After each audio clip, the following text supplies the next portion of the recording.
ستاره من یه امیرای شکایتی دارم، من میگم روحش اینجاست داره ازتون. آسنا ماشاءالله اسباب با کیفیتی دارن و همشون توی یه لول هستن، ولی خب انتخاب اسب که توی رویداد کدومو آسنا سواشه با بنده بود چون براشون می‌نویسن. یعنی از الان که ما اینجاییم قهرمان 1405 کشور مال رده مالکی نوشته شده. که من فکر کنم حالا یه ارتباط خیلی خوبی دارید. یعنی من حسم اینه که حالا برندگی شما از این هماهنگی که با اسبتون داشتید. فکر کنم گل باراتون پیچی بود که صحیح دیگه. اصلا برای خود این اسب رو ترجیح دادیم بیاریم قهرمان به خاطر اینکه این اسب زورش بیشتر بود. یعنی حداقل ما می‌دونیم که رده مالکا خیلی اشتباه می‌کنن و اسب خیلی کمکشون می‌کنه که به قول گفتنی از این برای مانع بذاتشون اون برای مانع. ما مالکا اکثرا می‌بینیم واسه مسابقات اسب گرون قیمت می‌خریم. به نظر من اسب گرون قیمت دلیل برای این نمیشه که اسب با کیفیته. یعنی الان ما اسب داریم تو میدون که قیمتش خیلی پایینه ولی اسب خیلی با کیفیت تر از اون اسب چندی میلیاردی که تو میدون داره میپخینه و نتیجهش برای شما خوب شد دیگه. من که آقا ممنون واقعا میگم ان شاءالله نصیب همه بشه، ان شاءالله نصیب همه بشه، هر کی تلاش کنه آقا به نتیجه برسه ان شاءالله.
خب سلام عرض میکنم خدمت دوستان بیننده هایی که تو این 2 روز ما رو حالا دیدن و اینکه رسیدیم به روز آخر و راند سوم قهرمانی کشور مالکین.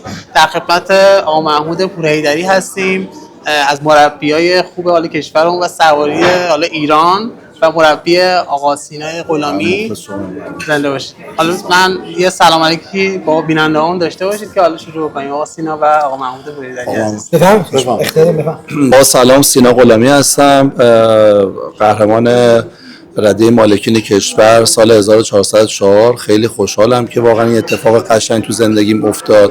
واقعا اول خدا کمک کرد، واقعا بعد آقای محمود پورحیدری مربی عزیزم و دوستان رایدر که برای استبلن و واقعا کارگر هستن.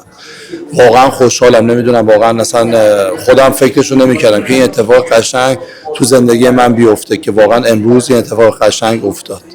جا داره که تشکر کنم از آقا محمود، واقعا زحمت کشیدن، واقعا ممنون. جا داره که از آقای خالقی تشکر بکنم، واقعا یه مهمانی خیلی خوب رو برگزار کردن. واقعا پارکور خوبی بود. خب نمیتونم بگم پارکور راحت سخت بود، در اصل من تا حالا برای اولین بارم بود که این پارکور رو میرفتم، ولی خب به هر حال به حمایت دوستان، به حمایت آقا محمود تونستم این پارکور رو برم و واقعا خدا کمک کرد که تونستم که این 4 راند رو بدون خطا و به یه تایم خوب بیام بیرون و قهرمان کشور رده مالکین سال 1404 بشم. حالا برمیگردیم آقا سینا، یه کوچولو می‌خوایم یه ذره جزئی‌تر هم توضیح بدیم. حالا برمیگردیم همه اینا رو ادامه میدیم. آقا محمود هم یه سلام علیک داشته باشم و بینندگان و اینا و ادامه‌شو بریم. منم سلام عرض کنم خدمت همه بینندگان و در خدمتتون هستم. زنده باشید. آقا محمود می‌خواستم حالا یه کوچولو در مورد حالا قهرمانی کشور برگردیم که حالا اینکه شما نبودین و اینا، شما تو این سال‌ها کلا همیشه بودین تو قهرمانی کشور و یه توضیح میدید که حالا امسال نبودین و اینا، یه اتفاقی افتاد و اینا جای شما و خیلی دیگه تو قهرمانی کشور خالی بود دیگه. شما لطف دارین. برای به حال شرایط قهرمانی کشور چون این مسابقه بزرگ و به اصطلاح با اعتبار کشوره همیشه اسب خیلی خوب داشته باشین، با اسب خوب یا متوسط هم نمیشه وارد این مسابقه شد و منم تو اسبای خوبم توی زمستان 403 تقریبا همشون به فروش رفتن و یه اسب داشتم که قابلیت شرکت در مسابقات قهرمان کشوری رو داشت که اونم چون مالکش سوار میشد به اصطلاح آماده دیگه اون کلاس نبود. فکر کنم بعدی حالا سوارای بزرگ همینه دیگه، همون اسبا آماده میشن و یعنی به ضررشون تموم میشه. همه چی به نظر من دست خداست. حالا هر چی قسمت باشه اتفاق میفته. یه وقتایی شما اصلا نمیدونی یهو به شکل خیلی ناگهانی یه اسب خیلی خوبه با کیفیت میاد تو استبل، باهاش خیلی زود مچ میشی و وارد مسابقات میشی و موفقیت به دست میاری. بعضی وقتا خب نیست دیگه، این تو همه جای دنیا طبیعیه به نظر من. حالا نزدیکترینش پارسال بود دیگه، کوالیتی حالا خیلی خوب بود، حالا نتیجه خوبی هم گرفتید حالا پارسال توی قهرمانی و اینا، اونم ولی توضیح میدید در موردش. خب کوالیتی هم لطف خدا بود بازم که به من رسید و من خیلی از وجودش لذت بردم و هم 402 خیلی شوی خوبی برای من داد و از اجازه داد من از سواری لذت ببرم و از زحماتی براش کشیدم نتیجه بگیرم. و تو 403 ولی خب باز تو 403 بدشانسی آوردم، متأسفانه کوالیتی از پنجشنبه ظهر فحل شد و دیگه اون قدرت بدنی همیشه که تو پاها و لگن کوالیتی بود و تکنیک پای خیلی خوبی داشت و روز فینال بهم نداد. ولی خب حالا همه اینا در حد توضیحات روزی خانم قرضی بود و قسمت ایشون. حالا یه کوچولو هم بیایم توی فضای، حالا یکم فاصله بگیریم بیایم جلوتر تو فضای مربیگری و اینا. آقا سینا حالا چند وقت دارن با شما کار میکنن، اینا چجور میبینید که اومدیم رسیدیم حالا این چند وقت، حالا چند ماهی که الان هستید دارید با هم کار میکنید، در مورد اینا توضیح بدید که بیایم تو فضای حالا قهرمانی کشور. اولا که من از آقای غلامی خیلی تشکر میکنم که با وجود این همه مربی توی باشگاه بام بنده رو انتخاب کردن و به من اطمینان کردن و به من میدان دادن که بتونم براشون تصمیم بگیرم و توی انتخاب اسبشون. آقا سینا ماشاءالله اسبای با کیفیتی دارن و همشون توی یه لول هستن، ولی خب انتخاب اسب که توی رویداد کدومو آقا سینا سواشه با بنده بود که حالا با خودشون هم خیلی مشورت کردیم و به این نتیجه رسیدیم که رامازوتیشون سوارشم و نتیجه خوبی به دست اومد. ولی اون چیزی که مهمتر از همه است انگیزه خود سینا بود که اولا ماشاءالله هفته‌ای 5-6 روز میمد برای تمرین، با 3 تا اسبش تمرین میکرد، خیلی انگیزه داشت و خیلی تلاش کرد و خیلی خوب گوش کرد. سینا از راند یک هرچی میرفتیم جلوتر، راند به راند اشتباهاتش کمتر میشد، دقیق‌تر سواری کرد و گل رانداش به نظر من راند باراژش بود که خیلی درست و همه چیو خوب اجرا کرد و من واقعا لذت بردم که اینقدر گوش کرد حرفو. و حالا دوستان حالا خود آقا سینا اینو توضیح بدن. آقا سینا حالا در مورد این اسبتون که حالا انتخاب کردید برای حالا این مسابقه یک کوچولو در موردشون توضیح بدید و حالا در مورد حالا اینکه حالا چی شد انتخاب کردید. من اسم می‌کنم حالا یه ارتباط خیلی خوبی دارید، یعنی من حسم اینه که حالا برندگی شما از این هماهنگی که با اسبتون داشتید فکر کنم گل باراتون پیچی بود که زدید دیگه. خودت توضیح بدید. عرضم به حضور شما کنم که خب من همیشه تو مسابقات قبلی یا مسابقات جام‌های مختلف با مادیون، اسب مادیونم که لاویتا اسمشه، با اون میپریدم و عرضم به حضور شما کنم که رامازوتیو یه چند وقتی هستش که دارم و واقعا یه سیلمی که تو دست من قشنگ میشینه، یعنی هر جا بخوام باز میشه، هر جا بخوام جمع میشه. ولی خب اون لاویتا اسبم مادیونم هم خیلی خوبه، خیلی هم اتفاقا اسبیه که به قول گفتنی اوستاکاره، چون آخم پریده و جامعه خیلی خوبی رو گرفته توی هلند. موقعی که اسب ما گرفتیم سال 1401 تو رده 1.35 1.40 مقامم داشت. عرضم حضور شما. ولی خب این رامازوتی که ما گرفتیم، این رامازوتی خیلی از اون اسب تو دسترم بود و ارزم ما واقعا رو رامازوتی هم ما اوایل این فکر رو نمی‌کردیم، بخاطر اینکه رامازوتی حالا به هر حال نه که مشکل خاصی باشه، مشکلی که تو دست و پای همه اسباب به وجود میان، رامازوتی تقریبا یه هفته در روزی به خاطر مسائل تو اسب بود و با آقا محمود مشورت می‌کردیم که حالا این خوب شده اینو بیاریمش یا مثلا لاویتا رو بیاریم، که دیگه به نتیجه رسیدیم گفتیم که رامازوتی رو بیاریم بهتره، بخاطر اینکه تو دستر من بود و خب به هر حال من جزء سوارکاران وزن سنگین وزنم، به هر حال وزنم از اون یکی سوار کنیم نسبت به سواری، خب به هر حال یعنی وزنم سنگین تره. بعد خب این اسب سنگین ورزیده هستن، ما مخلص سلامت خیلی شرط بدنشون مخلص شما. بعد در اصل برای خب این اسب رو ترجیح دادیم بیاریم قهرمان، به خاطر اینکه این اسب زورش بیشتر بود. یعنی حداقل ما میدونیم که رده مالکان خب خیلی اشتباه میکنن و اسب خیلی کمکشون میکنه که به قول گفتنی از این ور مانع بذارتشون اون ور مانع. بعد تشخیص دادیم که رامازوتی بهتره، به خاطر اینکه زورش بیشتره و احتمال اینکه خطا بکنه کمتره، چون من وزنم زیاده.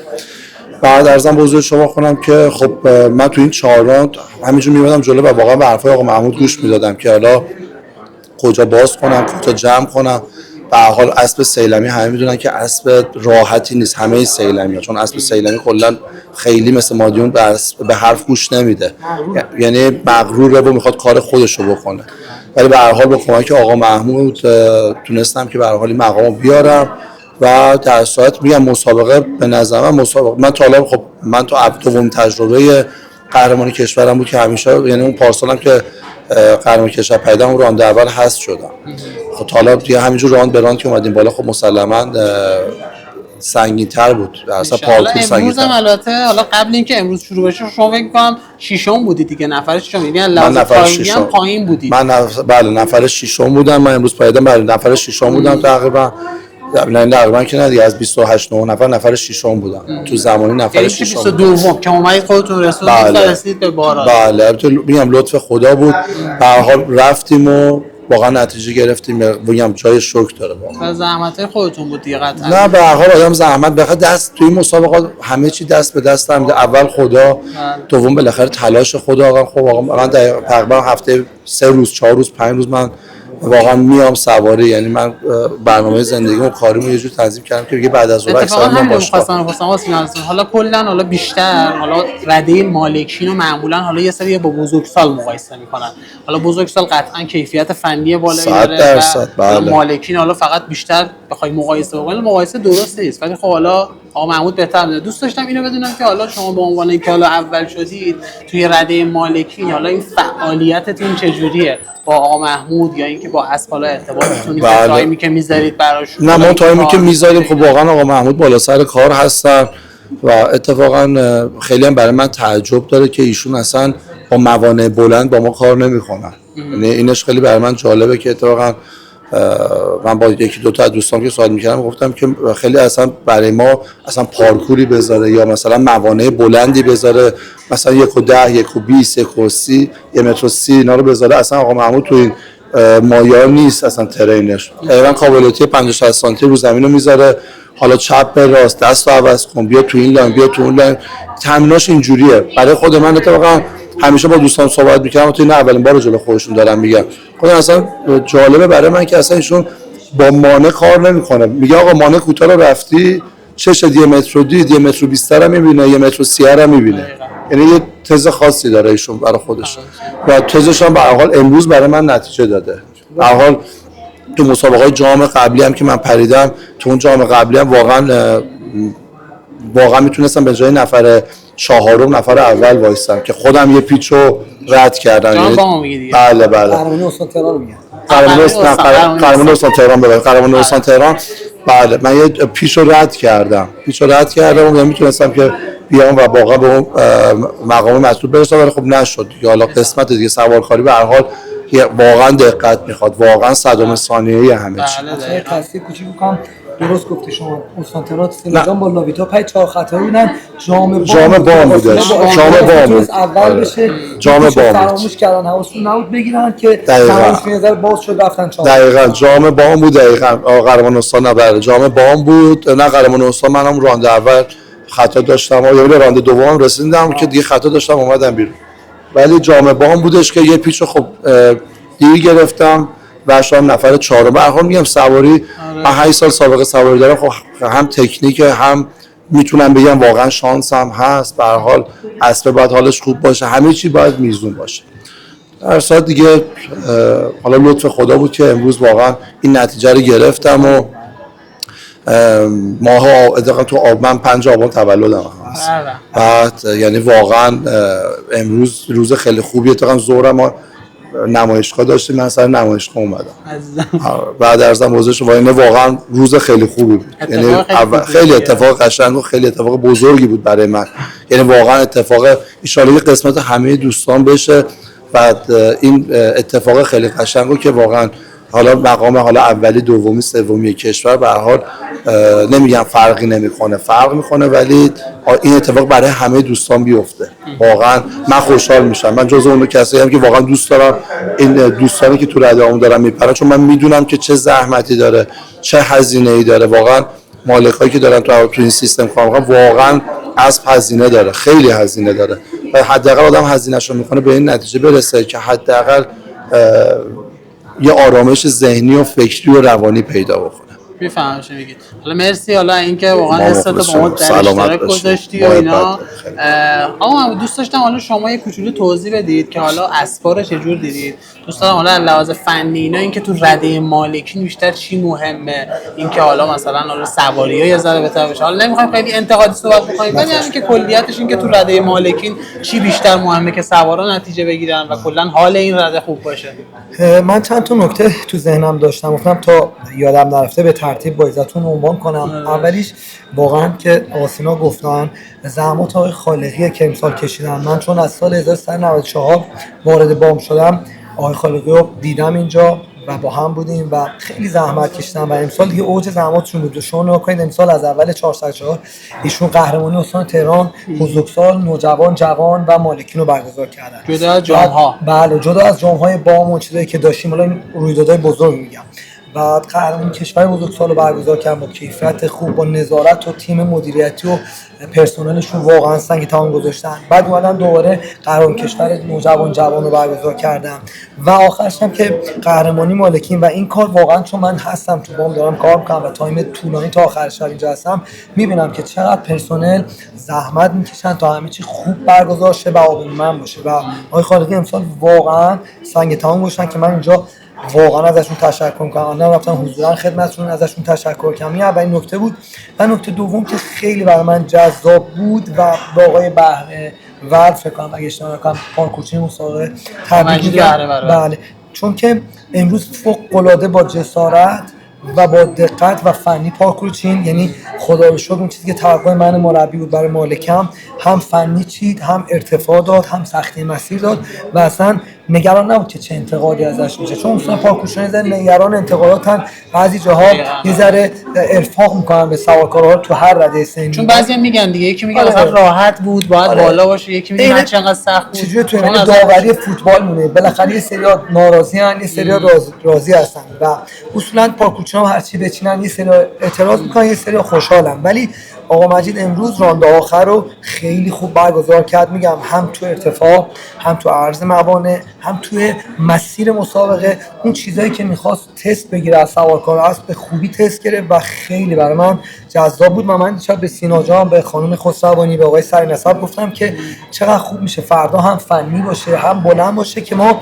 تست خوبی بدیم و واقعا ببینیم که چقدر آماده ایم. و این اتفاق افتاد و خدا رو شکر میگم. بازم میگم اول لطف خداست، دوم لطف خداست، بازم سوم لطف خداست، چهارم به اصطلاح نتیجه زحمات کل تیمه. یعنی بچهای رایدرها بگیرید تا گروه اسب آقا سینا تا بنده که در خدمتشونم و نکته آخر خود آقا سیناست. با توجه فشار کاری که من از ایشون سراغ دارم که واقعا میدونم صبح ساعت چند دفترشون هستن، چه تایمی تو دفتر میمونن، تو چه ترافیک سنگین خودشون رو به بام میرسونن، تو گرما تو شرایط سخت میان سر تمرین و خیلی لطف میکنن بد اخلاقی من تو رینگ تحمل میکنن و منو واقعا تحمل میکنن چون من خیلی سختگیری میکنم و تایم میذارن. و نکته آخرش که خیلی خیلی برای من جذابه و همیشه ایشونو برای بقیه مالکان مثال میزنم، دست من بازه. یعنی اگه بگم آقا سینا ما سر قله قاف به یه چیزی احتیاج داریم که برای راموزوتی خوبه، میگه بفرست بیارن. یعنی به هیچ عنوان نه از نظر مالی منو تو فشار میذاره که بگی آقا هزینه نکن یا کم هزینه کن،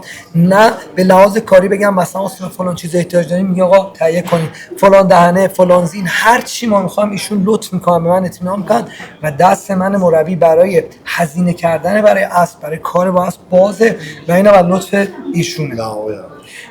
خدمت شما. زنده باشید. همون حالا آروم آروم حالا بحث حال ببندیم، من خیلی هم وقتتون نگیرم. خیلی خوب حالا توضیح دادید، واقعا خوب پیش رفتیم و اینا. حالا همون می‌خواستم در مورد حالا این که حالا اسبا معمولا توی قهرمانی مالکین بیشتر، یعنی حرف اول فکر می‌کنم اسبا میزنن دیگه، چون بالاخره حالا الان از صاحب اسبایی که اسبا رو آوردن اینجا دارن می‌کارن. در مورد اینا دوست داشتم حالا هم شما یه کوچولو بگید، هم واسینا در مورد حالا اسبا یه توضیح بدن و اینکه حالا شما بگید که مسابقه رو چجوری دیدید و آقا سینا حالا در مورد اسبا بگن که حسن خطاب آروم. خیلی سوال خوبی کردین آقا رسول، چون که به قولی بچه‌ها گفتن تو رده مالکین اسب خیلی مهمه، خیلی مهمه و باید خیلی هم سیف باشه، امن باشه و هم جبران کن باشه. بالاخره مالک کم تجربه است و سوارکار حرفه‌ای که نیست، باید تو این رشته لذت ببره، ورزش کنه و مسابقه هم بپره و اسب باید امنیت سلامتیش بالا باشه و یه جایی بالاخره مانع دست سوارکار در میره، اسب جبران بکنه. همین امروز خب واقعا به خودشون هم گفتم تو مانع شماره 7 راند اول راموزوتی خیلی به من لطف کرد که یه لحظه دیر پیدا کردن خط مانع توسط آقا سینا رو به خوبی جبران کرد. نه مانع شماره 7 بنیامین که جلو در بله. همه اصلا اونو امروز من از دیشب به بچه‌ها گفتم، یعنی بچه‌ها وقتی پارکور شما رو که گذاشته بودیم برای من فرستادن، گفتم بچه‌ها تو وایس گفتم نه بچه‌ها همه مانع یک طرف فقط درست میام سینا، گفتم فقط مانع شماره 7 خط مانع رد نشه. آره چون ما تو تمرین حالا کمتر تو عرض مانع تمرین می‌کنیم، تو عرض مانعش و پارکورچی‌ها کمتر تو عرض بهمون مانع میدن در رده مالکین و امروز یه چالش خیلی خوبی بود که یه لحظه آقا سینا نمیدونم چی شد خطو گم کردن یا دیر اقدام کردن برای خط مانع، خط از دستشون در رفت ولی راموزوتی تمام تلاشش کرد که آقا سینا رو سالم ببره اونور مانع و مانع رو نندازه و این خیلی جالب بود. ولی خب کلا هر چی پارکور سخت‌تر بشه و بلندتر بشه، فنی‌تر شه، مالک میره به دنبال یادگیری که یاد بگیره فنی سواری کنه و از اون مهمتر اسب با کیفیت سوار شه. حالا یه جایی اکسری هم یه ذره زیر میشه، اسبش نگرانی عرض مانع رو نداشته باشه. اگه کامبینیشنو حالا غیر امن و سهوا تند میاد تو، خب اسب جبران کنه و سوار رو سالم و تمیز ببره اون بر مانع و این خیلی خوبه که مالک‌ها تشویق شن اسب با کیفیت سوارشن و تو تمریناتشون به مسائل فنی و سخت توجه کنن و این خیلی ارزشمنده و اینو پارکورچین برای ما تعیین میکنه. وقتی پارکور سخت میده مثل امروز اکسر آخر رو دهنه دار رو خوب میذاره یا مانع شماره 4 به 5 ای رو دیدم که پارکورچین تو 5 ای که ورودی کامبینیشن بود بسیار خوب عرض مانع رو باز کرده بود که نه 4 آپراید به 5 ای بی جلو در ورودی، یعنی قشنگ عرض رو داده بود، فاصله رو درست کرد و تو هیچ مانع امروز تو عرض به مالکین ارفاق نکرد و واقعا عرضا رو کامل گذاشت، ارتفاع هم داد و جز معدود پارکورایی بود که تو کل سال ما تو رده مالکین 4 گام داشتیم تریبل داشتیم و به اصطلاح بله یه اکسر کم ارز تو ارز مانش داد، دم در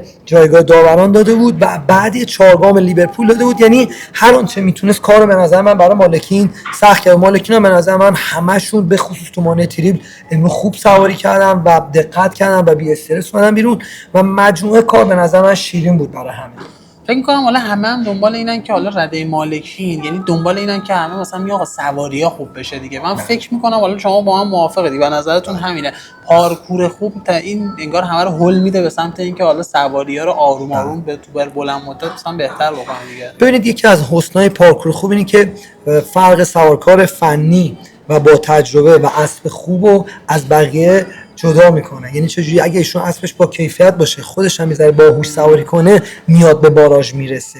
اگر خودش اشتباه بکنه یا اسبشون کیفیت لازم رو نداشته باشه، قطعا به باراژ نمیرسه و این میشه که مالکا در صدد خرید اسب با کیفیت میافتن و با هر اسبی دیگه نمیان تو قهرمانی استان و کشور شرکت کنن و قبلش قطعا میرن توی اردوی سنگین کاری که با مربیشون تو مسائل فنی تلاش بیشتری کنن و تمام بچه‌ها هم که اومدن تو باراژ همه بچه‌ای بودن که قطعا تو خونه‌شون فنی تمرین میکنن و سوارکارای قوی هستن و روزشون هم خیلی خوب سوار. چون یه سری سوارا هم روزشون امروز نبود دیگه. بله، مثلا واقعا حالا قهرمان پارسال و نمیدونم خیلی دیگه که شما بهتر. بله بعد شانسی همیشه هست دیگه. یعنی این رشته ورزشی یکی از سخت‌ترین رشته‌هاست، چون شما یه رشته ورزشی تیمیه که یه هم تیمی داری به نام اسب که تصمیم آخر اون میگیره. شما فقط میتونی یار خوب براش باشی ولی تصمیم با اسب.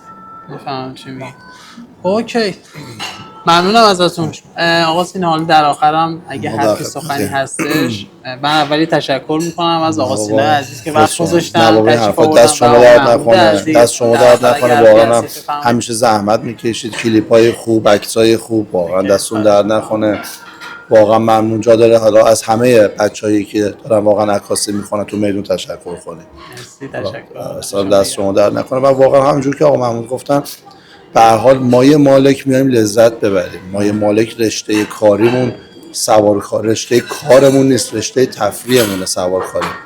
و به نظر من واقعا مالک، چون من خب 8 سال تو این سیستم دارم کار میکنم، خیلی تجربه تلخ هم داشتم، اسبای بدی داشتم، به هر حال حالا به اصطلاح خودمون کپی بودن و من کتفم شکسته، سر این داستان کمرم عمل کردم 2 سال پیش. بعد واقعا اسب خود، چون یه جاهایی واقعا اسب هم مالک رو کمک میکنه و هم کار یاد مالک میده. حالا درسته باید اسب خوب باشه، خود آدم هم باید تلاش کنه. به هر حال اگه اسب خوب باشه، مثلا به گفته آقا محمود دقیقاً درست میگه، اسب خوب باشه سوارکار خوب نباشه، خب اسب رو خراب میکنه، اصلا اسب نمیره. چون اسب وقتی اون بالا میشینه یه جایی داره به فرمان به گوش سوار دیگه.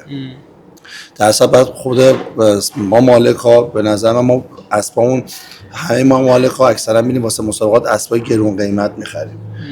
به نظر من اسب گرون قیمت دلیل برای این نمیشه که اسب با کیفیته.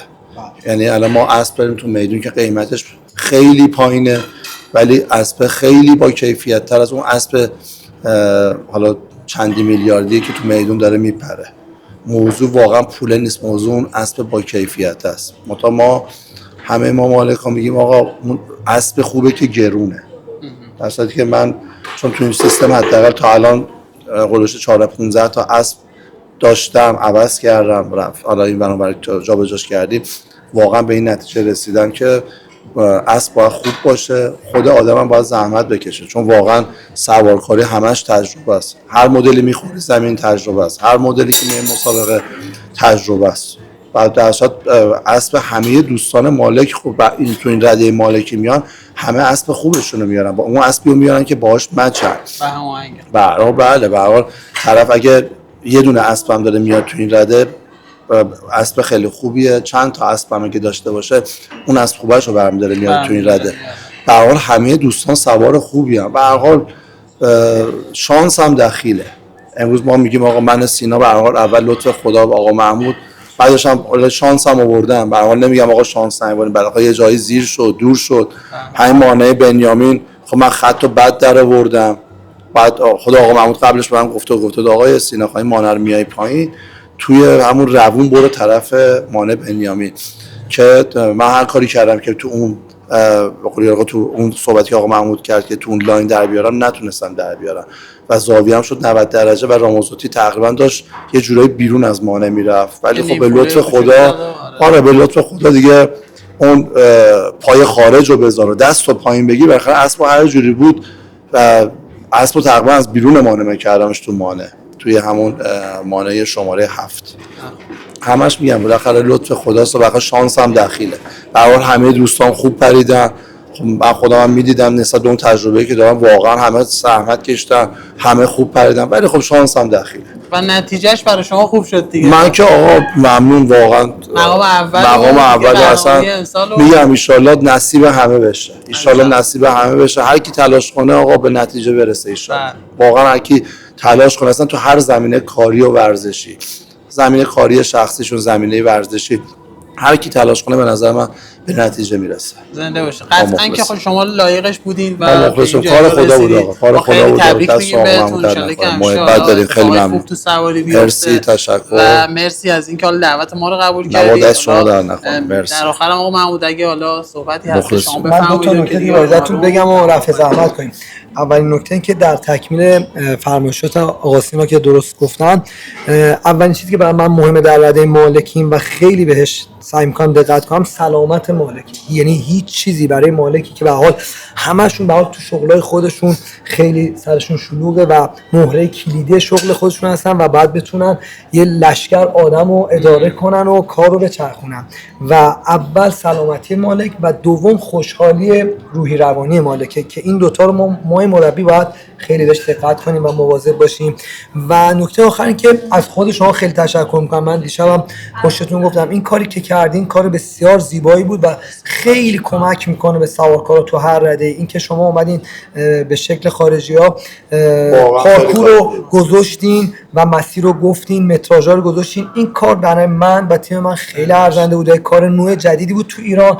اونور خب مسابقات بزرگ ما دیدیم همیشه قبل مسابقه نقشه پارکور رو میذارن، متراژا رو میذارن و همین کاری که جناب علی کردین رو بهمون میدن و هم جذابه، هم اگه خودتون بخواید شرکت کنین خیلی بهتون کمک میکنه. و کلا در زمینه فضای مجازی و کارهای فنی اصلی خدا رو شکر توی مدتی که اومدین تلاشتون خیلی خوب بوده و واقعا میگم همیشه کارهای نوین و جدید ارائه کردین و این دیشب به نظر من گل قصه بود که شما مسیر رو برای بچه‌ها گذاشتین و تمام مالک‌ها بهش نگاه کردن و به نظر من کمک خیلی خوبی بود به ما.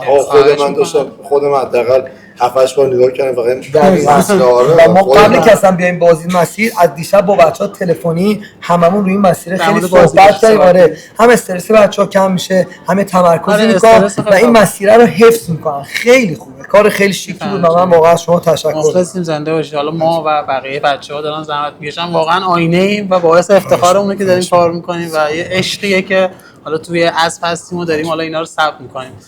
دم شما گرم. آقا قهرمانی کشور امسال بودش، به پایان رسید. قهرمانی مالکی. یه نکته دیگه هم بگم باز اینم یادم نره، حالا اینکه آقا سینا میگه شانس هم آوردیم، به نظر من واقعا همینه. یعنی مثلا میگم پارسال که آقای فیروزپور توی ابرش قهرمان کشور شدن و ما همه لذت بردیم از قهرمانیشون، براشون می‌نویسن. یعنی از الان که ما اینجاییم قهرمان 1405 کشور مال رده مالکی نوشته شده، مال هر کی به نامش زده شده. تلاش، هزینه، وقت گذاشتن، تمرین کردن همش سر جاش.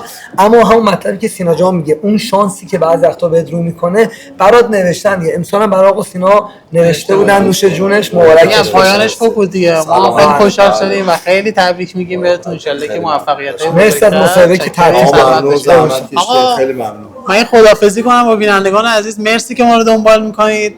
مثل همیشه میگم که بفرستید برای دوستان، کانال یوتیوب ما رو هم سابسکرایب کنید. دم شما گرم. شبتون بخیر.